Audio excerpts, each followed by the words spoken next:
आइए सुनते हैं वीना मिश्रा की कहानियाँ। कथा जगत में आपका स्वागत है। अनोखे रंग का पहला भाग आप सुन चुके हैं। आज मैं आपको दूसरा भाग सुनाने जा रही हूँ। इस चैनल को लाइक और सब्सक्राइब ज़रूर करें। तो पहले भाग में आपने सुना था कि रामनाथ के बेटी की शादी नहीं हो पाई। तो अब देखिए कहानी आगे सुनते हैं। रामनाथ जी घबराए हुए परेशान से बड़े पंडित जी के पास आए। उनके पैरों में गिर पड़े और रोने लगे। बड़े पंडित जी ने उन्हें संभाला और कहा, तुम्हारी इज्जत मैं नहीं जाने दूंगा, क्योंकि तुम्हारी बेटी मेरी बेटी के समान है। ठीक है, मैं तुम्हें एक ब्राह्मण कुल का लड़का तो दे सकता हूँ, लेकिन वो बहुत अमीर तो नहीं है। मगर उसे देखोगे तो किसी राजकुमार से कम नहीं दिखता है। जाने किस गलती के कारण उसका जन्म इतनी गरीबी में हो गया है। क्यों भोला, मैं कहता था ना कि हीरा तुम्हारा भाग्य बदल देगा। हीरा सचमुच का हीरा है, और देखो वो वक्त आ गया। ऐसा कहते हुए उन्होंने भोला पंडित के कंधे पर हाथ रखा। रामनाथ ने भोला पंडित का पैर पकड़ लिया और रो पड़े, हमारी लाज बचा लीजिए, आपका घर पैसों से भर दूंगा। मेरी बेटी बहुत गुणवान है। बड़े पंडित भोला से बोले, जितना पुण्य तुम्हें आज तक के पूजा पाठ से नहीं मिला होगा ना, उतना इस बेबस बाप और उसकी बेटी की लाज बचाने से मिलेगा। बेचारे भोला पंडित हक्के बक्के से हो गए, कुछ समझ नहीं पा रहे थे क्या करें क्या ना करें। फिर बड़े पंडित जी ने उन्हें समझाया, देखो भोला, मेरी बात मान लो, आज के भगवान तुम ही हो। तुम्हें वो सब कुछ मिल जाएगा जिसकी तुमने कभी कल्पना तक नहीं की होगी। बड़े पंडित ने समझाते हुए बोला। रामनाथ की बेबसी से भोला पंडित का दिल भी पसीजा जा रहा था, और उन्होंने रामनाथ को उठाकर गले से लगा लिया और रामनाथ के घर में फिर से मंगल गान शुरू हो गया। जहाँ मातम पसरा हुआ था, ढोलक की थाप उठने लगी। रामनाथ की पत्नी, जो बार बार बेहोश हुई जा रही थी, वो हीरा को देखकर निहारती रह गई। दूध सा सफ़ेद हीरा, बड़ी बड़ी आंखें, ऊंचा कद, चौड़ा कंधा, कोई कमी नहीं दिख रही थी उसमें। जब दूल्हे की तरह सज धज कर हीरा को मंडप में लाया गया तो सब उसकी बलाएं लेने लगे। विवाह संपन्न हुआ। दूल्हा दुल्हन को सभी आशीर्वाद देने लगे। रामनाथ और उनके परिवार वालों को लगा कि जैसे उन लोगों ने गंगा नहा लिया।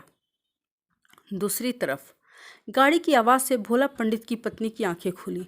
लालटेन की लौ तेज करके उन्होंने घड़ी देखी तो रात के 3 बज रहे थे। तभी उनकी बेटी ने पूछा, दरवाजे पर कौन है माँ इतनी रात को? पता नहीं कौन है, कहीं तुम्हारे पिताजी और भैया तो नहीं आ गए, देखती हूँ अभी मैं। तभी दरवाजे पे दस्तक हुई। हीरा की माँ, दरवाज़ा खोलो। हीरा की माँ ने दरवाज़ा खोला और पूछने लगी, इतनी रात को कैसे आ गए? आप तो सुबह आने वाले थे ना। हीरा कहाँ है? आप इतने घबराए से क्यों दिख रहे हैं? इतने बौखलाए क्यों लग रहे हैं? क्या बात है, कुछ बताइए तो सही। बताता हूँ, मजबूरी में इतनी रात को आना पड़ा। तुम्हारे बेटे का विवाह हो गया है, सुबह दुल्हन आने वाली है, इसीलिए अभी आ गया, ताकि बहू के स्वागत की तैयारी में तुम्हारा हाथ बटा सकूं। भोला पंडित हड़बड़ाए से बोले चले जा रहे थे। क्या क्या कह रहे हो? ये क्या कह रहे हो? मेरे बेटे का विवाह हो गया? कहाँ? किससे? मैं कुछ समझ नहीं पा रही हूँ। हीरा की माँ आश्चर्य से बोली। माफ़ करना पंडितानी, मैं रामनाथ तिवारी हूँ, जिसकी बेटी की शादी आपके बेटे से हुई है। मैं ही वह अभागा हूँ जिसकी लाज आपके पति और बेटे ने बचा ली। अब आप भी मेरी बेटी को स्वीकार कर लो। रामनाथ ने दरवाजे से अंदर आकर बोला। सैकड़ों सवाल के साथ बौखलाई हुई पंडितानी खुद को संयत करती हुई बोली, अब शादी हो गई है तो आप समधी हो गए, तो कृपा करके इस चरपाई पर बैठ जाइए, मैं पानी लाती हूँ। कहते हुए पंडिताइन पानी लाने रसोई घर में गई और पानी के साथ पेड़ा लेकर आई। रामनाथ ने 1 लाख रुपए की गड्डी पंडिताइन के हाथ में पकड़ाया और बोला, इसे स्वीकार करके मेरा मान रख लीजिए। 1 लाख रुपए हैं ये। पंडिताइन तो नोट देखकर हक्की बक्की रह गई, और सच तो ये है कि नोटों के गर्माहट में सारे सवाल ही पिघल कर भाप से उड़ गए।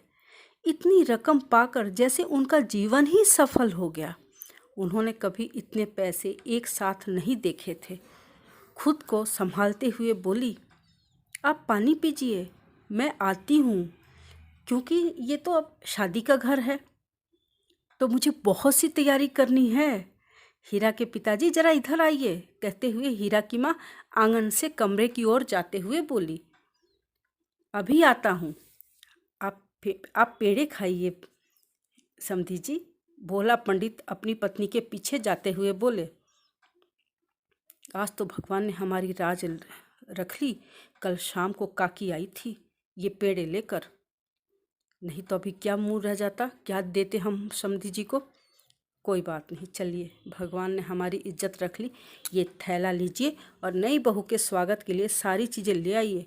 मुझे बहुत सारा काम है, काका का दुकान खुलवाना पड़ेगा आपको। जाइए, इतनी सुबह तो कोई दुकान खुली नहीं होगी। पैसा और थैला लेके भोला पंडित जी के हाथ में थमाते हुए हीरा की माँ बोली। धन्यवाद।